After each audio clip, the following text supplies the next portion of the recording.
되게 안타까운 게 전세 사기 피해자가 대부분 젊어요. 이럴 때 여러분들 꼭 주의하셔야 되는 게 뭐냐면 를 통해서 자신의 권리를 보호하고 이사하시는 쪽으로 하셔야 됩니다.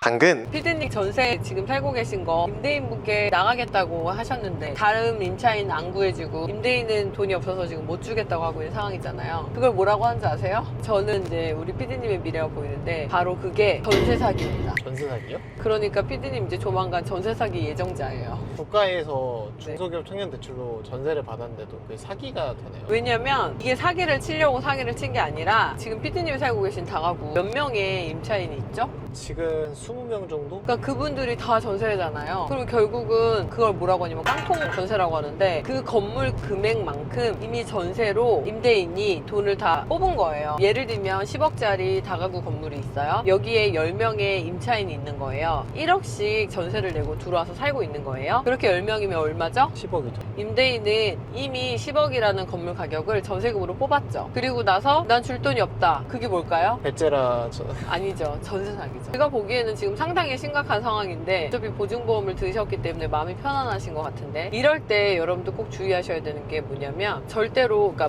보증보험을 가입 안 하셨다 그러면 앞으로 이제 전세를 하실 때 무조건 보증보험 가입을 하셔야 되고 또 하나가 전세 보증금을 못 받았다고 해서 절대로 전입을 함부로 빼가지고 이사를 가시면 안 되고 혹시 임대인이 돈을 돌려주지 않는다고 하면 임차권 등기를 통해서 자신의 권리를 보호하고 이사하시는 쪽으로 하셔야 됩니다.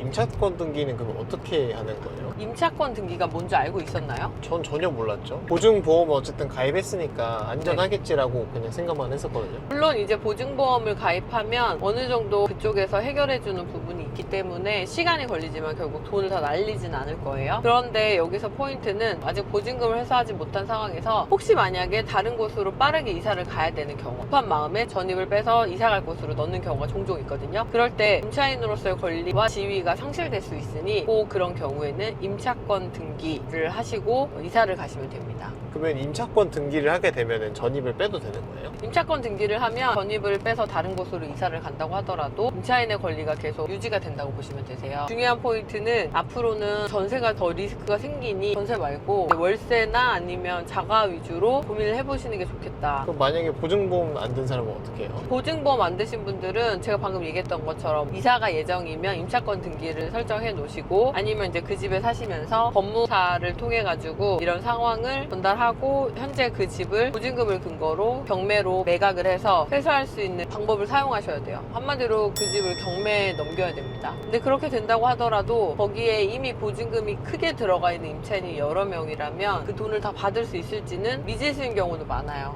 왜 경매를 걸어도 돈을 다 못 받는 거예요? 매각된 금액에서 배당이라는 걸 받게 되는데 혹시 배당 순서가 뒤에 있거나 그리고 낙찰이 저렴하게 되면 피해자의 보증금만큼 다 회수가 안 될 가능성이 높죠. 10억짜리 집이에요. 그리고 1억에 전세 들어온 사람이 10명 있는 거예요. 그럼 이 집이 5억에 낙찰이 되면 몇 명만 배당을 받을 수 있죠? 5명인가요? 그쵸. 근데 나는 6번째, 7번째인 거예요. 그럼 돈을 받을 수가 없죠. 이렇게 되는 거예요. 그러면은 경매를 친다고 하더라도 이제 순위가 밀리게 되면 보증금을 날리게 되는 경우도 발생합니다. 실제로 그런 경우도 많고요. 되게 안타까운 게 전세 사기 피해자가 대부분 젊어요. 얘기를 하다 보면 몰랐어요. 이 얘기 진짜 많이 하거든요. 그래서 안타깝죠. 저는 그런 집에 전세 들어가라고 얘기 안 했을 텐데. 그러면은 낙찰이 되고 나서 배당을 못 받았을 경우에는 그때는 정말 돈을 받을 방법이 없는 건가요? 그러면 이제 그 임대인한테 다른 부동산을 또 경매를 진행한다든지 아니면 그 채무 변제를 위한 다양한 노력을 해야겠죠. 근데 경매로 매각되는 정도면 사실 다른 부동산도 비슷한 상황이기 때문에 돈을 받는데 상당히 시간이 오래 걸리거나 못 받게 될 수도